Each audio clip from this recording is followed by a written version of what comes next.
Greetings, and more greetings to you, good people. My name is DJ Holly, and welcome to 2.5 Creative Studios. Chitubu che content, chitubu chisingapwi, chitubu chinonwa nemunhu wese, chitubu chakavhenekwa, chikaongororwa nana mazvikokota kunzi aiwaka. Chitubu ichi chine content iri healthy, content yakachena, yakakodzera kunge chikonsumwa nemunhu akaita kunge iwewe. Ndosaka uri panapa muzuva ranhasi. So if it's your first time here, dzvanya subscribe button and the notification bell so that you don't miss out on any exciting content uploaded. Kana wanga wagara uri mugaro wepanapa dango kutenda nekuita sei nekurumidza kubhadhara rent aiwa zvamanje ka ndanopinda mukati mandadzura clip iri mandauya naro.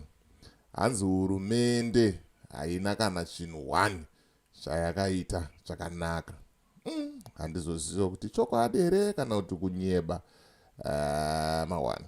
Sada kuti ndiplay a video clip mozvionera mega Sekuru vachitaura vachicomplaina vachinyunyuta vachitaurawo position yavo kuti aiwa havasi kufara nemaitikiro ari kuita sei ari kuita zvinhu. Ende iwewe une kodzero yekuita sei yekuisa comment mucomment section wotaurawo mafungiro ako handitika. Ende musakanganwe futi at the same time kuti WhatsApp channel yedu yakushanda handitika. Link ndaisa mudescription, chingodzvanya wojoina wowana maupdates chinguva handitika. Tomva tati zvoni kana uchida kuvhura kambani uri kuSouth Africa ngatibata ichi wakomana namba dziri pascreen dzikaivokuitira vokuitira mutactic wacho woregister company wogadzira malogo maletterhead mabusiness card necompany profile zvese vanoita sei vanokuitira. At the same time kana uchida kuvhura account yeFNB une a valid passport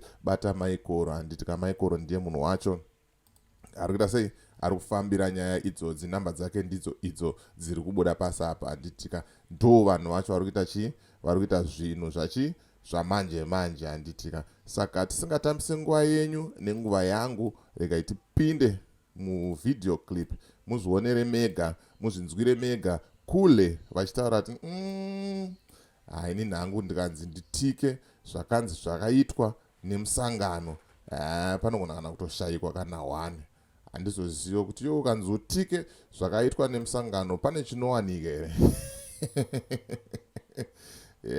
Vakashata. Rega tizoti Sekuru vari kutichiya wacho ndiviro kutarisa kuti kana dai kuri kuti unonzi tora katiki kekutika icho unotenda kuti chakanaka ngehurumende itsva yakazouya yedu iyi yewanhu wakaiti tiri kurwa rusununguko. Handine netiki iyo ndinopopa kuti apa wakagona apa. Ngekuti kana dai kuri kuti hunde nyika handi kuti kuzvitonga kwakashata kana kuzouya kwakaita nyika yacho zvizhinji zvakapera kukonzerwa ndiwo vari kutonga. Waisiya vanhu vamarova zvizhinji zvawakapera kuondonga. Mumapurazi wakasvika waidzinga vanhu vanga vari umwe murungu waiploya vanhu kana vanosvika 500 waisvika waidzinga. Iwo kwausvika waindogireba matirakiti aripo neng'ombe dziripo nedzimba dziripo zvatokwana. Vanhu vanga vari kusenzapo kwausiwa wasina basa. Waienda mumaindastri wakati takuda kuita black empowerment kwakudzinga varidzi vemaindastri kasi takuda kuti tiite empower. Mukaenda great city yemuHarare kwakundoona all those tall buildings hamuchina vanhu vari mukati. Wapera kutiza imomo ngekudhura uko zvaakuita waienda koita kuti maofisi twawakanganise kana twemabhodhi chaiko ngekuti awa kutonga chaiko nekutungamira kwabvira kuramba. Matoro buildings muri kuiona sei, muri kuinzwawo sei nyaya iri kutaurwa naSekuru panapa ameno kuti zvakamira sei. But Sekuru vataura kuti hanzi zvanetsa zviri kuramba kutonga chaiko kwabviro ramba. Varungu vakanga vari muno vachirima vakatora mapurazi tikatora zvino nezvino ezvino zviri kubuda chaicho hapana. Ameno iwo unoti chiinazvo nekuti aya mahwana pakashata. Ndesekuru muri kuona kuti munhu mukuru aona zvinhu zvakawanda. Akaona nguva yevarungu aona nguva yevatema ende ari kukompeya achiona zvinhu zviviri izvi. Handizoziva hangu kuti vari kutaura chokwadi here kana kuti vari kunyeba. But panapa tinongouya nenews sezvazviri tokupai moona zvakwamuri kufuga kana kuita sei kana kuwarira. But mashoko makukutu akarehwa namaichisamba ari kutaurwa naSekuru. kare kwaundozi kusiti mahara hamushina chirimo kwakundoona arimo hamushina vanhu varimo vari kuita basa mumaofisi arimo. Tozouya zvinhu zvizhinji tikaenda kuenda kueducation iwo kuri kuenda muzimba mavo vari kutonga ava kuona vakazoenda nekumayunivhesiti vane macertificate eCambridge zvikanzi aCambridge yakashata taakuita zimse asiwo dai kuri kuti vanhu vakawana kushata kweCambridge vangadani vakatanga vapisa macertificate avaidzoka kochinyora dzimwe examination dzezimse asi yakuzotaura nasekuru panava aiwa kula havasi kufara. Kule is not even happy. Hanzi ivo vakatora ruzivo vakatora education yeCambridge. Ayo hanzi iyo yanga iri chaiyo yanga isina kana chitsotsi. And ivo vaita macertificate avo vakuti hanzi hatichada Cambridge taakuda zimsek. Ko vadi kutanga vabvarura macertificate avo iyayo eCambridge vomva vazonyora zimsek. Mawan pakashata.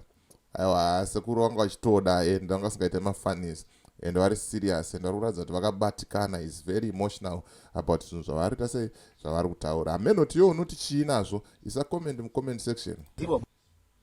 Kuita vana vedu ivo vane vana vari kudzidza muno vavo vari kufunda mhiri kwemakungwa munyika dzevanhu vavari kuti futi pasinawo vakanga vasvika kuvanhu vasingagoni kudhiga history vaisvika vaibva vataura kuti varungu vakashata kwakusondoramba vanhu vari kundozibedzi varungu vakashata uyezve dambudziko riripo rekundoramba vanhu vachingoti varungu vakashata zvoita kunga Zimbabwe ino ndiyo yega yakambotongwa ngevarungu.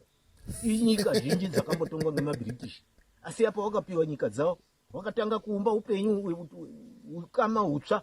Nhasi vari kutengeserana nhasi vari kushanyirana vaigoverana zvinhu vaididini zvino muno kundoramba badzi kurunzi varungu vakashata forgetting to know kuti tikadzika nehistory muAfrica mwedu muno mudaisi mhaka yevarungu vamwe vakazouya musina order munoona sekuru vedu vari kuita basa rekundouraya vamwe vaibvutirana vakadzi kana slavery inotaurwa ikunzi varungu vayo vaitora vanhu vaendesa kuslavery.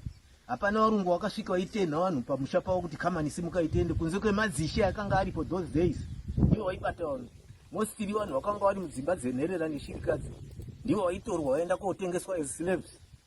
Hapana murungu wakambosvika aibvira kutinha unga uri kutinha ngondoti hambai kunze kwemadzishe due to ignorance ndivo vaindotora kwakutengeswa vaipiwa mabhodhoro ewiski. Ndofunga mazvinzwira mega mazvionera mega. Musazoti ndanyeba kana kuti ndauya nenyaya dzekunyeba umbowo mahuona sekuru achitaura kuti zvinoita kunge Zimbabwe ndiyo chete nyika yakatongwa nevarungu kusvika rini tichingoti pasi nevarungu. Kune dzimwe nyika dzaitotongwawo nevarungu asi ezvinezvi ukadzitarisa pavakatora nyika kuvarungu vakatanga kuita sei kuenderera kumberi. Mashoko asekuru aya avari kuita sei avari kutaura handitika but vari kutonga vari kutaura kuti aiwa tiri kuchimhanya zvinhu zviri kuenda kumberi. Airport takavaka, parliament takavaka, maroads takaita sei tiri kugadzira. Saka ndo zviripo ndo maonero avo. Sekuru vane maonero avo iwewo une maonero ako. Isa comment mucomment section woita sei wotaura matauriro maonero nemafungiro ako handitika. Usatuke vamwe, kutuka vamwe is not the solution handitika. So ndo clip ranga tichikufamba naro zvamanje randaiva kuti ndikubatirei. So as for me DJ Holly and the rest of the crew behind the scenes, it's bye for now. Ngatisangane muvideo clip rinotera.